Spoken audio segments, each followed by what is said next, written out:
اهدنا الصراط المستقیم۔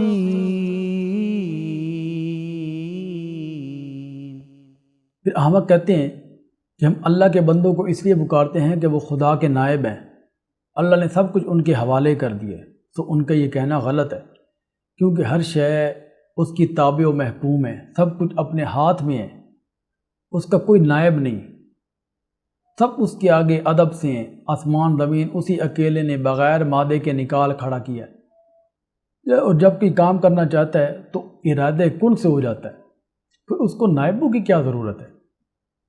جب ان احمقوں سے کہا جاتا ہے کہ اللہ کا کوئی نائب نہیں، تو پھر یہ سوال اٹھاتے ہیں کہ اللہ نہ تو ہمارے ساتھ بات کرتا ہے اور نہ معجزہ و کرامت دیتا ہے، اور ان انبیاء کو معجزے و کرامت بھی دیتا ہے، ان سے کلام بھی کرتا ہے، تو معلوم ہوا واقعی وہ اللہ کے نائب ہے۔ تو یہ کوئی نئی بات نہیں، پہلے لوگوں نے بھی یہی حجتیں اور بحثیں پیش کی تھی، ان سب کے دل رلے ملے ہیں، ہم نے خوب کھول کر حق بات اتار بھیجی، اب بھی اگر لوگ نہ مانیں تو آپ ان کی بابت باز پرس آپ سے نہ ہوگی، آپ نے ان سے کیوں نہ منوایا؟ کیونکہ آپ کے ذمہ محض تبلیغ ہے جو آپ کر چکے، آپ ان کی خواہشات کے تابع نہ ہونا۔ اگر یہ یہود و نصارہ آپ سے اتفاق نہیں کرتے تو ان کا مطلب یہی ہے کہ ان کی ملت مخترعہ کی اتباع کی جائے، کہ عزیر عیسیٰ کو پکارا جائے حاجات و مصائب میں۔ آپ نے اگر ایسا کیا تو آپ کا کوئی حمایتی نہ ہوگا۔ اب یہ مانیں یا نہ مانیں، صحیح سمجھ کر تورات انجیل پڑھنے والے تو مان جائیں گے۔ تو خلاصہ یہ ہے کہ خاص اللہ کو پکارو، اس کے ہمسر اور مد مقابل مت بناؤ۔ ملائکہ کو کیوں پکارتے ہو؟ وہ غیب دان نہیں ہیں۔ جنات کو کیوں پکارتے ہو؟ وہ تمہارے دشمن ہیں۔ اور اہل کتاب تمہاری جو کتب ہیں اس کا بھی دعویٰ یہی ہے کہ پکار کے لائق اللہ کے سوا اور کوئی نہیں، اور اوراد سلیمانی اور ہاروت و ماروت کا عمل سب غلط ہے اور شیطانی عمل ہیں، سب کچھ اللہ کے قبضے میں ہے، اس نے کچھ بھی کسی کے حوالے نہیں کیا، جو کہتے ہیں غلط ہے۔ اور رسول صلی اللہ علیہ وسلم وہ نبی ہیں جن کی بشارت ابراہیم و اسماعیل دے گئے، وہ دعا بھی کر گئے، لہذا محمد کا یہ دعویٰ مان لو۔ ان کا اور باقی سب انبیاء کا یہی مذہب اسلام تھا کہ موت و حیات، نفع و نقصان کا مالک خاص اللہ ہے، زبانی جانی مالی خاص اللہ کی عبادت ہے یہ۔ تو ابراہیم کا نفع معاند کو نہیں ہوگا، اس لیے تم معاند نہ بنو۔ دیکھو ابراہیم و یعقوب دونوں نے اپنی اولاد کو یہی وصیت کی تھی کہ اللہ وحدہ کو ہی مرتے دم تک پکارتے رہنا، جبکہ تمہارے آباء و اجداد بھی حاضر تھے۔ پھر بھی تعجب ہے کہ یہود و نصارہ ہونے کو ہدایت سمجھتے ہو۔ تم کہو دین ابراہیم پر تو ہم چلتے ہی رہیں گے، اگر وہ ایسا ایمان رکھیں تو ہدایت یافتہ، ورنہ ضدی ہیں۔ تحویل قبلہ کی وجہ سے ان کو آپ کی رسالت پر شبہ ہے۔ آپ کہیے کہ مشرق و مغرب، شمال و جنوب، ان سب کا مالک اللہ ہے، اسی نے حکم دیا ہے، پھر اس حکم کو قبول کرنے کی ہمت بھی اسی نے دی، تم نے نہیں دی۔ اب رہا یہ مسئلہ کہ اس نے ہمیں کیوں دی، سو اللہ کہتا ہے کہ ہم نے تمہیں امت وسط اور معتدل امت بنایا تاکہ تم لوگوں کو بتاؤ اور یہ رسول تمہیں بتا دے۔ دوسری بات یہ کہ یہ تحویل قبلہ ایک امتحان ہے، اور ہمیں اے نبی علم ہے کہ آپ پریشان ہو کر اوپر کو دیکھتے ہیں، مگر جس قبلہ کی طرف ہم آپ کا رخ پھیریں گے آپ خوش ہو جائیں گے۔ لو ابھی سے مسجد حرام کی طرف منہ پھیر لیجیے، اور امت کو بھی یہی حکم ہے۔ اہل کتاب کو امر قبلہ کا خوب علم ہے کہ برحق ہے، مگر مانتے نہیں، حق چھپاتے ہیں، سوائے منیب اہل کتاب کے۔ تمہیں بار بار کہہ رہا ہوں کہ تحویل قبلہ کا حکم مان لو تاکہ اہل کتاب یہ اعتراض نہ کر سکیں کہ اگر نبی سچا ہوتا تو اس کا قبلہ بیت الحرام ہوتا۔ نیز یہود یوں بھی نہ کہہ سکیں کہ محمد منہ تو کرتا ہے ہمارے قبلہ کی طرف اور ہمارے دین کی کرتا ہے مخالفت۔ نیز مشرک یوں بھی نہ کہہ سکیں کہ محمد دعویٰ تو کرتا ہے دین و ملت ابراہیم کا، مگر ان کے قبلہ کی کرتا ہے مخالفت۔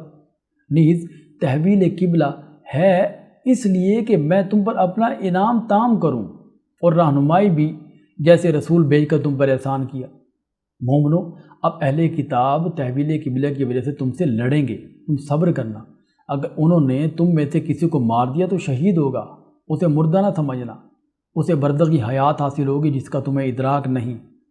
اور بھی کئی طرح کی آزمائشیں آئیں گی، صبر کرنا۔ یہود کو میرے پیغمبر کی رسالت پر یہ شبہ بھی ہے کہ یہ توحید میں خام ہے، کیونکہ یہ لوگ حج عمرہ میں صفا مروہ میں صحیح کرتے ہیں جہاں بت پرستی کی پلیدی سے، سو اس کا جواب یہ ہے کہ صفا و مروہ شاعر اللہ میں سے ہیں۔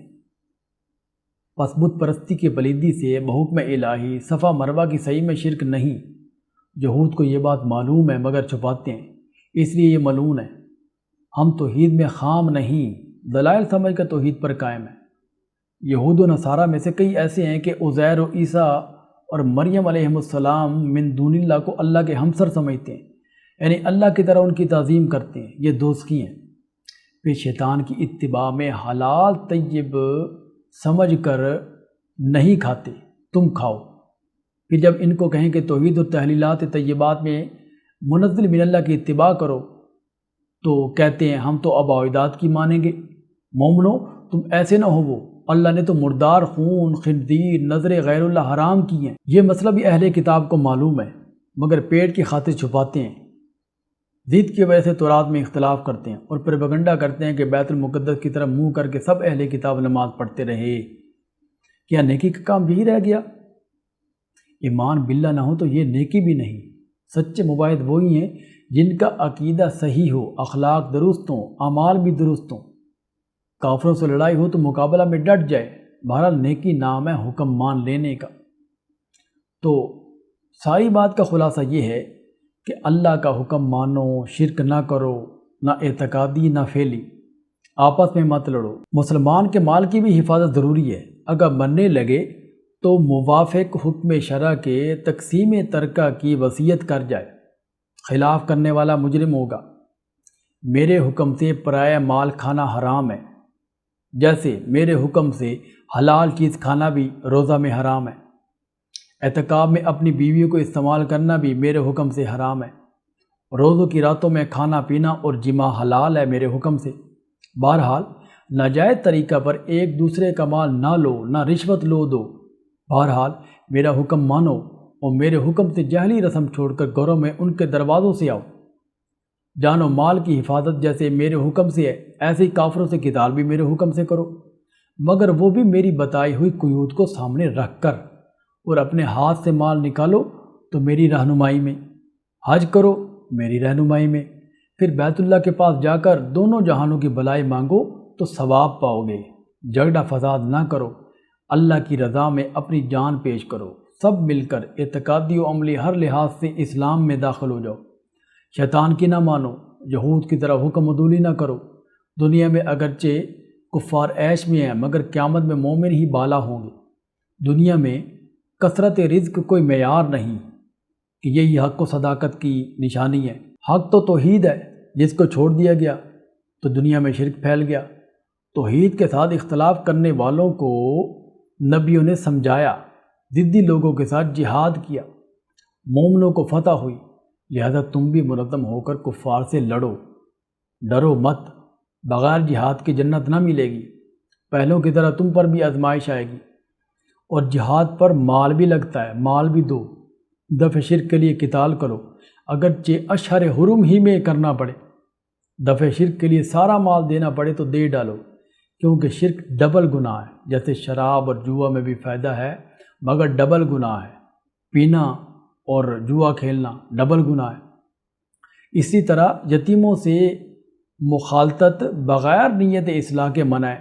ہاں بوقت نقصان ان کو کچھ مال زائد ضرورت دے سکتے ہو، مگر دفع شرک کے لیے سب کچھ خرچ کرنا پڑے گا۔ نکاح بھی مشرک مرد کو نہ دو، نہ مشرک عورت سے نکاح کرو۔ حسن و جمال کو نہ دیکھو، شرک کی گندگی کو دیکھو۔ جیسے حیض گند ہے، بحالت حیض عورت کے پاس جانا منع ہے، اسی طرح شرک کی گندگی ہٹاؤ۔ جس طرح میرے حکم سے جان و مال کی حفاظت تم پر ضروری ہے، اسی طرح میرے حکم سے زبان کی حفاظت کرو۔ بے موقع قسمیں نہ کھاؤ، خاص کر بیوی سے ایلا نہ کرو، اور طلاق میں اگر طلاق کی نوبت آئے تو میرے حکموں کو ملحوظ خاطر رکھو۔ میرے حکم سے فروج کی بھی نکاح کی بھی حفاظت کرو، مگر نکاح بھی عدت کے اندر نہ کرنا، اور اپنے مولود کی بھی رضاعت کے ذریعے حفاظت کرنا، خاص کر دل کی اور اصلاح پنجگانہ کی نمازوں کے ذریعے میرے حکم کے مطابق حفاظت کرنا۔ اور سب سے اہم امر حفاظت دین ہے، اور وہ توحید ہے، جس کا ذریعہ جانی و مالی ہے، اور اپنی قلت تعداد و ناداری کو نہ دیکھو۔ میں ایک نادار ٹولی کو بڑے مسلح لشکر پر فتح یاب کر سکتا ہوں، جیسے طالوت کی ٹولی کو جالوت کے بڑے لشکر پر فتح یاب میں نے کیا تھا، اور چاہے تو بغیر جنگ کے بھی موحدین کو کامیاب کر سکتا ہے۔ مگر مصلحت اسی میں ہے کہ تمہیں آزمائے، اس لیے جہاد کرو، مال بھی لگاؤ کہ شرک مغلوب ہو، اور توحید اللہ کی وہ اپنی صفات عالیہ کے ساتھ متصف ہے، وہ غالب ہو۔ اور یہ سمجھنا کہ جہاد کر کے لوگوں کو توحید پر مجبور کیا جا رہا ہے، جہاد سے مقصود اکراہ فی الدین نہیں، بلکہ جہاد اس لیے تاکہ کوئی کافر مومن کو ایمان سے روک نہ سکے، اور کوئی کافر مومن کو جبرن کافر نہ بنا لے، ورنہ دلائل سے رشد و غی الگ الگ راہیں کھل چکی ہیں۔ مومن کو اللہ تعالیٰ ربط قلب کی دولت عطا فرماتا ہے، جیسے حضرت ابراہیم کو نمرود کے مقابلہ میں اور عزیر کو اپنی قدرت کا بڑا نمونہ دکھلا کر ان کو ربط قلب کی دولت عطا کی، اور ضدی قدیر پر اللہ تعالیٰ مہر جباریت لگا دیتا ہے، جیسے نمرود ضدی پر مہر لگی، اور ابراہیم کو بھی اپنی قدرت احیاء کا نمونہ دکھا کر ربط قلب کیا۔ پس دفع شرک کے لیے مال بھی لگاؤ، اللہ راضی ہوگا، دگنا اجر دے گا۔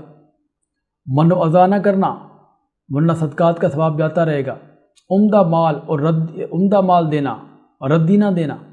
شیطان تو وسوسے ڈالے گا، خیال رکھنا، خاص کر ان فقراء کا جو دین حاصل کر رہے ہوں، اس وجہ سے وہ تحصیل رزق کے لیے نہ ادھر ادھر جاتے ہیں اور نہ کسی سے مانگتے ہیں، اور بے خبر یہی سمجھتا ہے کہ اسے کوئی ضرورت نہیں، اور جو دن رات سرن و علانین مال دیتے رہتے ہیں ان کو بڑا ثواب ملے گا۔ اس لیے فقراء مجاہدین کو مفت دو، اگر مفت نہیں دے تو بطری کے قرض کے ہی دے دو، مگر سود نہ دینا، کہ سود لینا حرام ہے۔ البتہ بیع سلم جائز ہے، اور ایک بات یہ کہ بیع سلم کرنے لگو یا قرض لینے دینے لگو تو لکھ لیا کرو، اچھا ہوتا ہے۔ لکھنے لکھانے والا میری ہدایت کو ملحوظ رکھے، اگر لکھت نہ ہو سکے تو کوئی چیز رہن ہی رکھ دو۔ اگر ایک دوسرے پر اعتماد کر کے نہ لکھت ہو نہ رہن تو مقروض کا فرض ہے کہ امانت سمجھ کر وہ اپنے رب سے ڈرتے ہوئے دائن کو اپنا قرض ادا کر دے، اور گواہ کا بھی فرض ہے کہ گواہی دیتے وقت کوئی بات نہ چھپائے، ورنہ وہ دل کا کھوٹا ہے۔ اللہ کا تو علم ہے، اور اس کے بس اور اختیار میں آسمان زمین کی ہر شے ہے۔ تم شرک یا توحید یا کتمان شہادت غرض کوئی چیز چھپاؤ ظاہر کرو، اللہ سب کا محاسبہ کرے گا، بخشے یا سزا دے، اللہ سب کچھ کر سکتا ہے۔ بہرحال میرا یہ رسول اور مومن تو میرا ہر نازل کردہ حکم مانتے ہیں۔ توحید، رسالت، امور انتظامیہ، اتفاق، انفاق، جہاد اور فتح وغیرہ اللہ سے مانگتے ہیں، غیر اللہ کو نہیں پکارتے، نہ یہود کی طرح گائے پوجا کرتے ہیں، بلکہ غیر اللہ کی پوجا کرنے والوں کے ساتھ جہاد کرتے ہیں۔